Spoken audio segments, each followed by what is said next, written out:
A pesar de todo, pienso que cada vez escribo mejor lo que me pasa. Lástima que cada vez me vaya peor.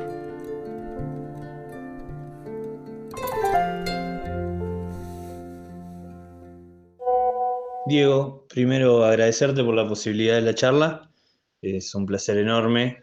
Eh, y arrancar pensando un poco tu obra que tenemos leída y que hemos recorrido y que la hemos trabajado en trinchera bastante. Y en tu obra se ve como, en tu obra, digamos, de literatura adulta, entre comillas, porque sos un autor también de literatura adolescente e infantil, en lo que fuiste publicando con Entropía, arrancás por el lado del cuento, después pasás a la nouvelle y después a la novela. Y arrancar preguntando por ahí, bueno, ¿cómo trabajás y cómo pensás cada uno de estos estilos, ¿no? Del cuento, de la nouvelle y la novela. Hola Juan, bueno, muchas gracias por la invitación, por la entrevista y por la lectura. Mira, cuento escribo desde siempre porque fui muchísimos años a un taller literario en donde escribía básicamente poesía y cuento. La novela vino después, bueno, después vino la novela y después la novela. Lo que pasa es que las esferas invisibles en realidad es una novela fallida, ¿no? Porque yo ahí quise escribir una novela que no funcionó, o cuando la terminé de escribir se la di, como, bueno, suelen hacer los escritores que dan a leer su trabajo a gente de confianza, se la di a varios amigos y bueno, no cerraba mucho la novela, no les cerró en la lectura, pero bueno, a mí el tema me seguía interesando, ¿no? Escribir sobre el momento de la fiebre amarilla, así que bueno, la dejé ahí y con la idea de hacer algo después, y bueno, efectivamente después pude escribir las tres novelas, desarmar esa novela, pero bueno, en realidad las tres novelas no tienen mucho que ver con lo que era la novela, hay cosas que aparecen, pero muy pocas. Lo que sí está es el ambiente, ¿no? La fiebre amarilla, el momento de fiebre amarilla en Buenos Aires. Y después, bueno, sí, El Ojo de Goliat, que ya antes de empezar a escribirla tenía una idea muy nebulosa de lo que iba a hacer, si sabía, tenía el ambiente, tenía algún personaje, como digo siempre, yo no escribo no me lanzo a escribir con un plan, sino más bien con entusiasmo de una idea, de un ambiente, sabía que quería escribir sobre un faro, sabía que quería escribir sobre la Primera Guerra y no tenía mucho más.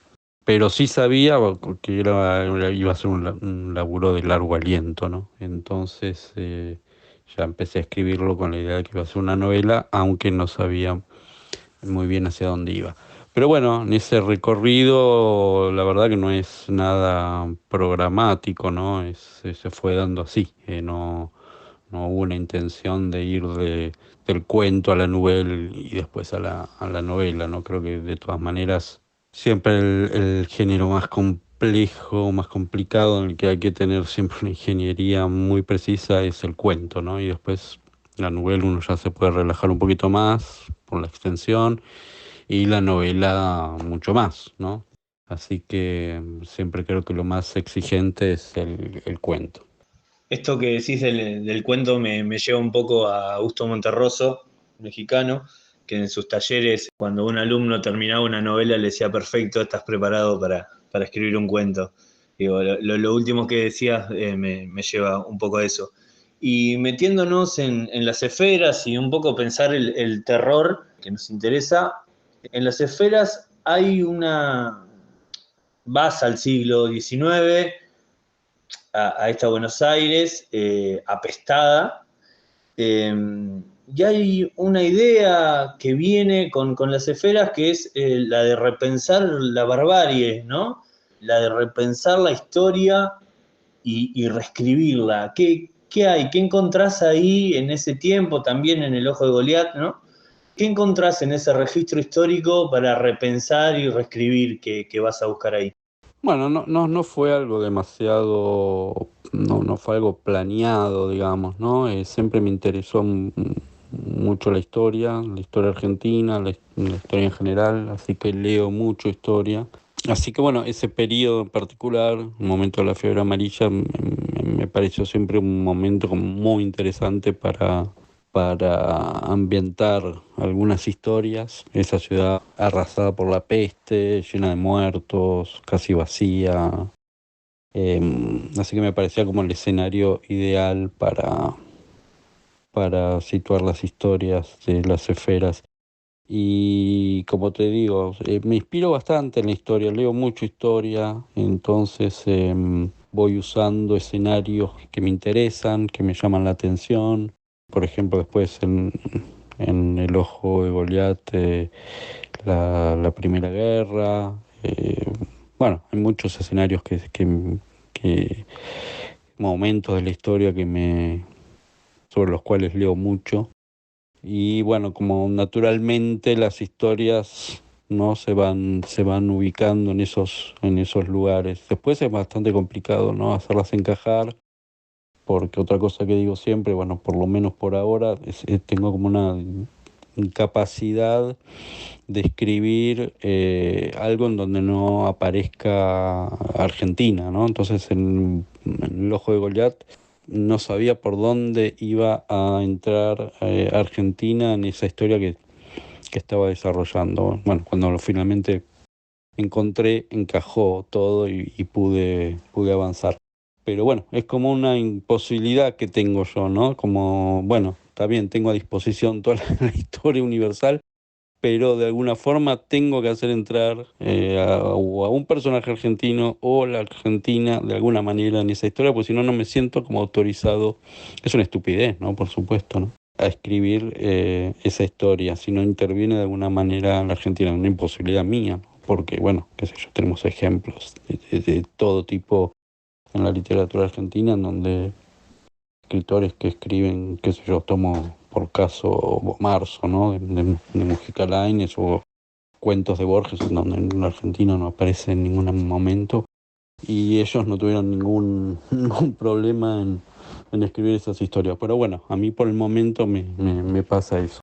Esto que decís de no poder escribir sin Argentina, digamos, sin que Argentina esté presente, me lleva un poco también a lo que decía Puy de su pueblo de Villegas, ¿no? Él decía, bueno, yo me fui de Villegas, pero mis textos nunca pudieron irse de ahí, y hay algo, una necesidad de escribir sobre el lugar habitado, que es muy interesante y está muy presente en tu obra.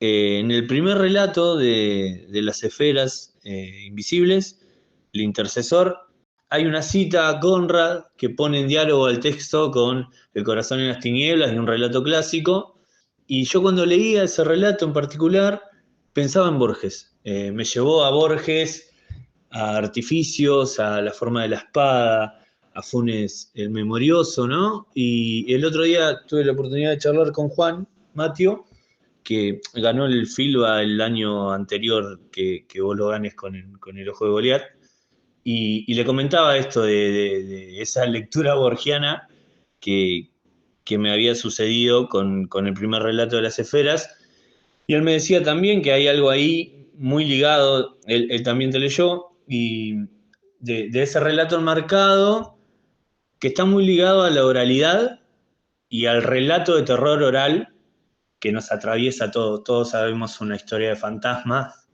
o que le sucedió a alguien, o nos sucedió a nosotros, y hay esa oralidad. Y me llevó a pensar esas dos puntas, ¿no? Borges y el terror. Y nada, quería preguntarte si es que alguna vez lo pensaste, si tenés alguna idea por ahí, qué onda Borges con el terror, y si hay un Borges de terror. Bueno, yo soy un lector enfermo de Borges, así que seguramente la influencia de Borges me sale por todos lados.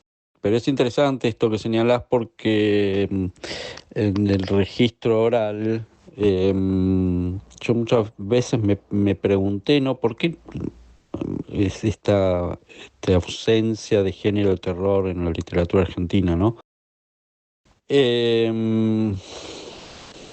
Bueno, aparecen algunos relatos de fantasmas en el relato oral, digamos, en los fogones, ¿no? En los fogones militares, justamente en el siglo XIX, ¿no? En Mansilla, en Comandante Pardo también, en los fogones militares, ¿no? Donde se contaba, se relataban historias de aparecidos, ¿no? Después está, bueno, está Gorriti, Holmberg, algún relato de Lugones, ¿no? Pero bueno, como género no prendió en Argentina.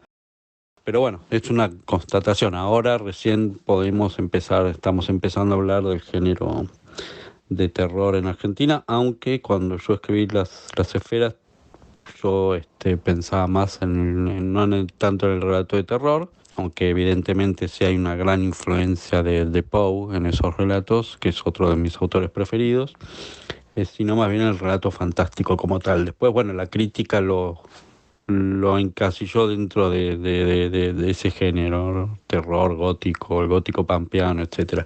Pero la verdad que cuando yo lo escribía pensaba más en relatos fantásticos. Y Borges, como te decía, bueno, como creo que la mayoría de los escritores argentinos, por rechazo o por afinidad o por admiración, siempre estamos, ¿no? Escribiendo a favor o en contra de Borges, ¿no? Es como no podemos deshacernos de la figura de Borges. Y yo creo que sí, le ha escrito relatos de terror y me vienen tres en este momento a la cabeza, que es el Evangelio según Marcos, para mí es un relato, claramente un relato de terror. Funes el Memorioso, que vos lo acabas de citar justamente, sobre todo el momento en que el narrador entra al rancho y Funes lo recibe hablando en latín en la penumbra. A mí ese pequeño pasaje, son 3 líneas creo, siempre me ha puesto la piel de los pelos de punta. Y There Are More Things, ¿no? El cuento en que hace un homenaje a Lovecraft, ¿no? Que es excelente lo que hace, ¿no? Para mí, como siempre, lo que hace Borges es increíble, porque muestra, digamos, hace todo lo contrario de lo que hace Lovecraft, ¿no? Que Lovecraft, yo siempre digo, Lovecraft a mí me encanta leerlo, me encantan los ambientes que va generando, pero en el momento en que se pone a describir el terror cósmico, sus monstruos, etcétera, me aburre mucho porque me muestra todo y tal vez sería mucho mejor no mostrar tanto, que es lo que hace Borges. O sea, Borges en el cuento de There Are More Things muestra, digamos, el lugar en donde se aposenta un monstruo que no describe nunca, ¿no? Que me parece increíble que él detectó ahí también, ¿no? Digámoslo entre comillas, esa falla de Lovecraft de mostrar todo. Entonces borró absolutamente el monstruo y dejó el lugar donde vive, ¿no? Y bueno, seguramente, si me pongo a pensar, tal vez hay algún cuento más de Borges que pueda ser catalogado como terror.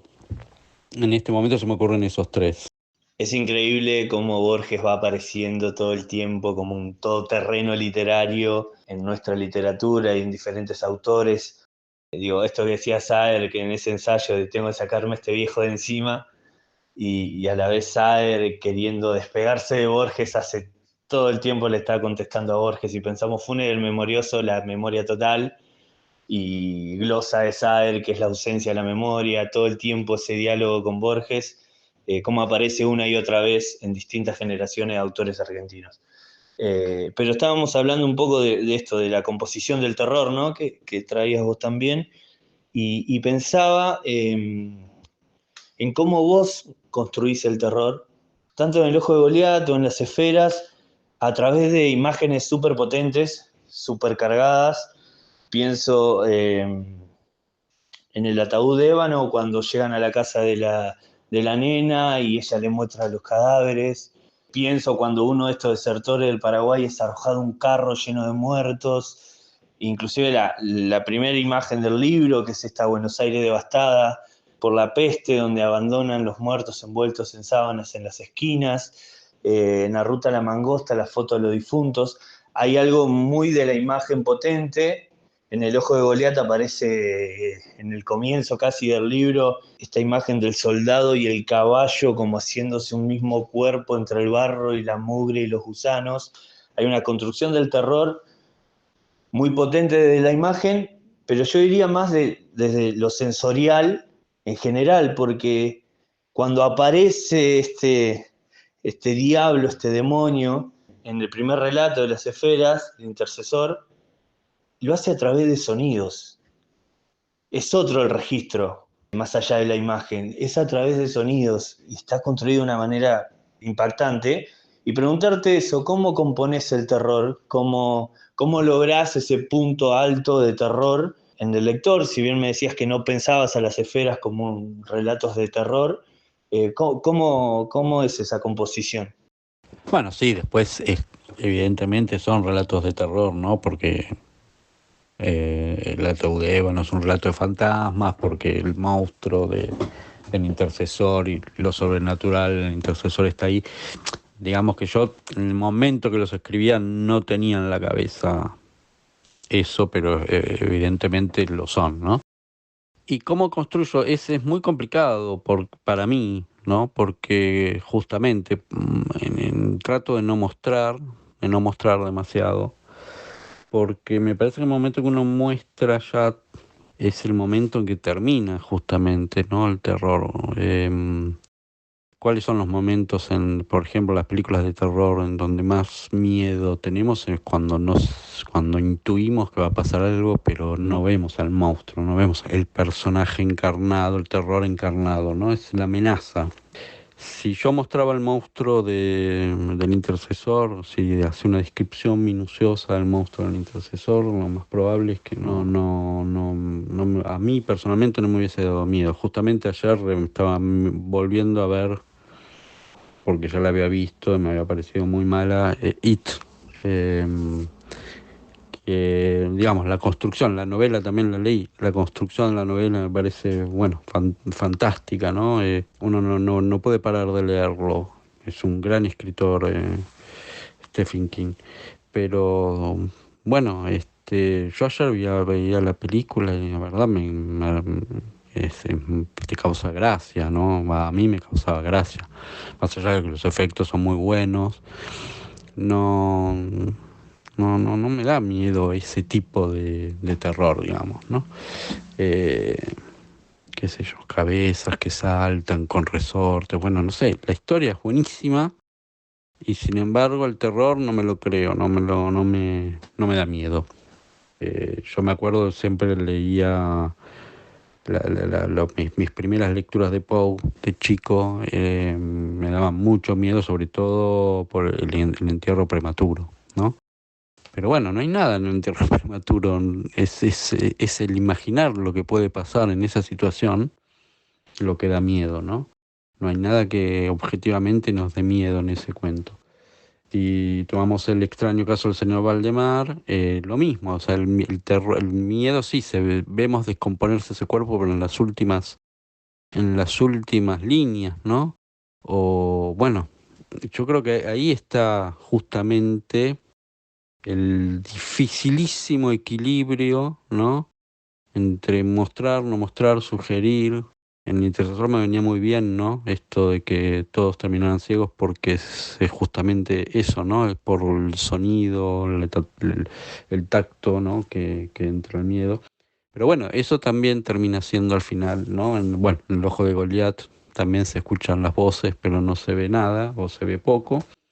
Pero también termina siendo un recurso que se agota, como el de mostrar todo, ¿no?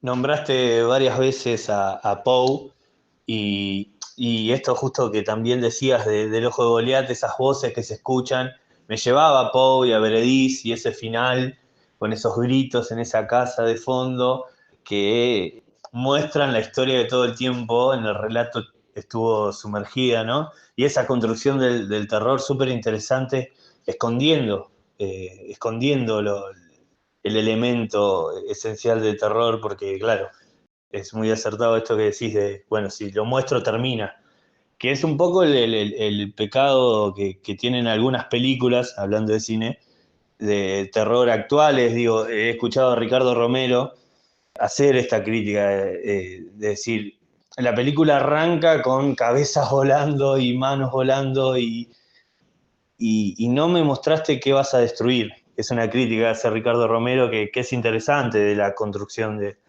del terror. Y hablando un poco de esto también, del terror, y trajiste un poco el cine con It y demás, mientras yo leía El Ojo de Goliat, pensaba que era una novela que a través de elementos de terror está trabajando el trauma, ¿no? Toda esta primera parte donde analiza casos de soldados que eran tipos normales, comunes, entre mil comillas, buenos y demás, que vuelven perturbados, vuelven con un trauma, y trabajar el trauma a través del género, que me llevaba también a Freddy Krueger, ¿no? Que es como la emblemática de terror y trauma. ¿Cómo laburás eso? ¿Lo pensaste por ese lado? No, la verdad que no lo pensé por ese lado y bueno, sí, efectivamente hay muchas cosas que se van imbricando en la novela, ¿no? El aspecto psiquiátrico, el terror. Justamente hace unos días tuve una entrevista con gente de lectores de Colombia, donde también salió el libro, donde había varios psiquiatras. Lo que me puso contento es que, bueno, que ellos notaban, ¿no? Que me preguntaban si me había documentado mucho para escribir sobre este tema. No me documenté mucho, sí, leí un libro, sí, sobre el shell shock, ¿no? Sobre más que nada hipnosis y shell shock de Abraham Firenze y, y Freud, pero nada más porque no quería meter la pata, pero al mismo tiempo también quería dejar que mi imaginación pudiera moverse ahí sin justamente esa camisa de fuerza, ¿no? Sin ese límite. Pero bueno, obviamente que no tenía que meter la pata tampoco a ese nivel, porque me estaba metiendo con psiquiatría.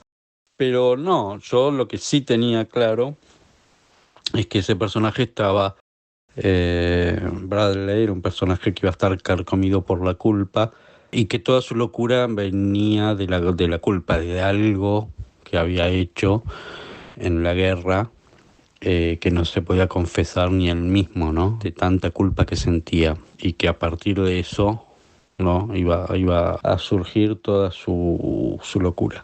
Eso es lo que yo tenía claro, digamos, desde el principio. Y después, bueno, se fue agregando todo el tema psiquiátrico y de las escuelas, las dos escuelas, la alemana, la inglesa, digamos que fue medio un invento, pero un invento que aparentemente, o que yo imaginé que aparentemente existió en la realidad, según me decían estos psiquiatras el otro día, más que la inglesa, la escuela inglesa, la francesa. Pero bueno, no estuve tan descaminado, ¿no? Tan errado en esa percepción. Y bueno, y así se fue armando de esta manera, más bien por golpes de intuición. Hay algo muy interesante con la necesidad de la confesión, ¿no? Pienso en El Intercesor, otra vez, eh, donde este personaje tiene la necesidad de confesar todo lo que va a confesar después, ¿no? En esta narración enmarcada. Y también vuelve a aparecer casi espejado en El Ojo de Goliat esa necesidad de confesión, que es un movimiento muy interesante.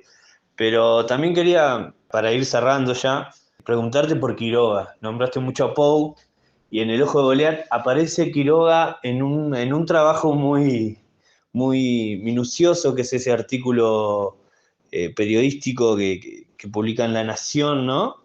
Y, y que hay todo un estudio tuyo sobre Quiroga atrás de ese artículo.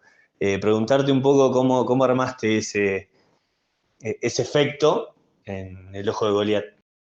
Bueno, sí, la confesión es como un gran motor de la literatura, ¿no? Desde siempre. Y bueno, lo de Quiroga sí, efectivamente fue un estudio de estilo. Obviamente que yo había leído mucho Quiroga ya, ¿no? Pero sobre todo los cuentos. Y cuando se me ocurrió hacer esto, bueno, que me di cuenta que coincidían las fechas que podía hacer algo con esto, obviamente cuando me puse ahí a hurgar y releer un poco Quiroga, sobre todo los artículos para la prensa y el libro que escribió Martínez Estrada, el amigo Quiroga creo que se llama, ¿no? Para embeberme bien del asunto. Dudé en hacerlo porque digo, bueno, es como meterse ahí con una especie de Dios, ¿no? Digo, siempre digo, bueno, espero que el maestro me haya perdonado el atrevimiento de haberlo hecho. Pero bueno, hubo un lector justamente que me preguntó dónde podía encontrar el artículo, ¿no? Con lo cual, bueno, dije, no, está bien, tan mal, no, después de todo, tan mal no salió. Pero bueno, sí, yo no sé si siempre, cada vez que me preguntan digo lo mismo, ¿no? No sé si ya te lo había dicho a vos, Juan. No tengo un plan cuando empiezo a escribir. Empiezo unas ganas de escribir sobre un tema, con un ambiente, con algún personaje, pero después digamos que el relato sea el que fuere, ¿no? Un cuento, novela se va armando a medida que voy escribiendo. Es muy raro que tenga un final, es muy raro que yo sepa cuando empiezo a escribir hacia dónde voy.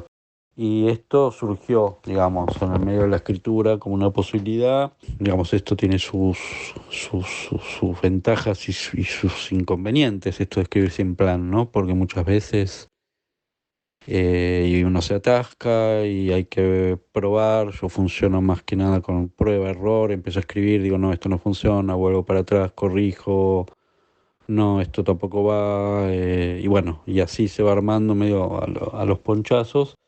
Entonces, tal vez pienso que tomo más tiempo que alguien que trabaja ya con un plan ya trazado y que sabe antes de empezar a escribir, bueno, en el capítulo 1 va a pasar esto, en el 2 esto, bueno, como más organizado. Lo mío es más caótico, va hacia un lado, vuelvo, la historia no va por este lado, va por el otro, y en el medio van surgiendo estas sorpresas que son sorpresas incluso para mí, ¿no? ¿Y qué pasaría si, y qué puede suceder si meto acá tal cosa? Y bueno, y después, como te decía, es prueba-error, funciona, no funciona, hay que probar, ¿no? Y ver si puede entrar en el relato. Diego, para cerrar esta charla, no quería dejar de pasar la oportunidad para preguntarte cómo laburar el lenguaje de época para lograr el verosímil, ¿no? Para que quede ese relato sumergido en la época y el lector entre a ese lenguaje. Bueno, eso sí, fue complicado al principio, digamos, ¿no? Que no se escaparan, por ahí se escaparon, ¿no? Pero sí ser muy cuidadoso, que no se escaparan palabras que justamente no entraran en ese verosímil. En este momento me acuerdo una que era en Intercesor, tenía que usar la palabra vidriera, pero vidriera creo que en la época no se usaba, entonces tuve que poner escaparate, que suena un poco españolizante, digamos, de alguna forma. Pero bueno, sí. O en otra palabra, en otro momento me acuerdo hacer el amor, había puesto yo, porque eso es una expresión que recién apareció en los 60, 60 y pico, creo. No, entonces, bueno, tener cuidado con esas cosas y después ya uno se va, en mi caso, que escribo mucho, digamos, con este tipo de lenguaje de época, vas entrando como en una dinámica, en una gimnasia que ya te va saliendo solo y te das cuenta en el momento, no, esta palabra no la tengo que cambiar, tengo que usar una palabra más vieja o no tan moderna del lenguaje contemporáneo y va saliendo solo, pero siempre, digamos, confiando también en la lectura que hagan los otros, los editores, por ejemplo, y que puedan también estar atentos a eso, porque muchas veces a uno se le pasa. Y bueno, y voy trabajando así, es como una gimnasia, una costumbre. Diego, otra vez, muchísimas gracias por el tiempo, por la charla, por la literatura. esperamos seguir leyéndote. Y nada, agradecerte nuevamente por esta posibilidad de diálogo con Radio y Revista Trinchera. De nada, Juan, un placer y cuando quieran me avisas, no hay ningún problema. Te mando un abrazo. Gracias. Diario del ingeniero David Dudley. Ushuaia, 7 de julio de 1922. El viaje desde Buenos Aires insumió más tiempo del previsto. Desembarqué en el puerto de Ushuaia con 6 días de demora. Me irrita este retraso inesperado. Puede dar una imagen errada de mí. Soy un hombre puntual, metódico. Cualquiera que me conozca podrá dar fe de ello. En el muelle, bajo la nevada, me recibe un funcionario voluminoso, sonriente. Uribe me da la bienvenida en un inglés titubeante. Luego chasquea los dedos, llama a un muchacho que empuja una carretilla, le indica a dónde llevar mi equipaje y emprendemos la marcha. Dejamos atrás el muelle, subimos una calleja empinada. Cada tanto, Uribe tuerce la cabeza y me observa. Tose, jadea, sonríe, se detiene. Señala un edificio rojo y chilla con alegría. Penitentiary, penitentiary. Recordé la advertencia del cónsul en Buenos Aires. La cárcel y Ushuaia son la misma cosa. Toda actividad nace o gira en torno al penal. El edificio está rodeado de torres de vigilancia y de un alambrado. Guardias con fusil al hombro recorren el perímetro. De improviso se abre un portón. La prisión expulsa un tren de vía angosta, idéntico a los que usábamos en la retaguardia para transportar pertrechos y proyectiles. Los vagones, bajos y abiertos, van cargados de presidiarios y guardias. Al pasar, uno de los presos me mira, dibuja con el dedo un signo incomprensible en el aire y el tren, echando humo, se aleja hacia el bosque. Arribamos a un edificio lindero a la prisión. Subimos una escalera y entramos a una habitación mal caldeada, los muros percudidos de humedad. De cada lado de la ventana que mira a la bahía, 2 escribientes trabajan. Llevan abrigos negros y gorras descoloridas. Ambos se parecen de manera asimétrica. Lo que abunda en uno se reduce en el otro. El primero es obeso, de ojos exorbitados y nariz chata. El segundo raquítico, de ojitos hundidos y nariz aguileña. Inclinados sobre sus escritorios, asientan en sus libros de registro nombres, números, signos indescifrables. Lo único que se oye en el lugar es el viento y el roce de sus plumas sobre el papel. No parecen viejos, sino antiguos, como monjes medievales. Tal vez escriben desde el inicio del tiempo, y aquí seguirán hasta el apocalipsis. Uribe solicita el informe y los documentos a firmar. El más delgado señala un archivador. Las manos del funcionario hurgan en los cajones y extraen un legajo. Me entrega los documentos, firmo papeles. Uribe controla que todo esté en regla. Interpela. ¿Noticias de Burkhardt? Ninguno de los escribientes responde. A punto estoy de preguntar quién es Burkhardt. Uribe se adelanta a despejar mis dudas. Burkhardt es el capitán del barco que lo llevará al ojo de Goliat. Mi desconcierto lo incita a continuar. Mezclando inglés y español, con una incomprensible jocosidad que ya me parece un rasgo de tupidez, declara. Con ese nombre se conoce el faro aquí, en Ushuaia, el ojo de Goliat o Goliat a secas. Protesto, debe haber un error. Mi primer destino, tengo entendido, es el faro de la isla Observatorio. Uribe aduce un cambio de planes. Exijo saber quién imparte las nuevas directivas. Con más calma explico. No me agradan las modificaciones de último momento. Las modificaciones de último momento son habituales en este país, ingeniero.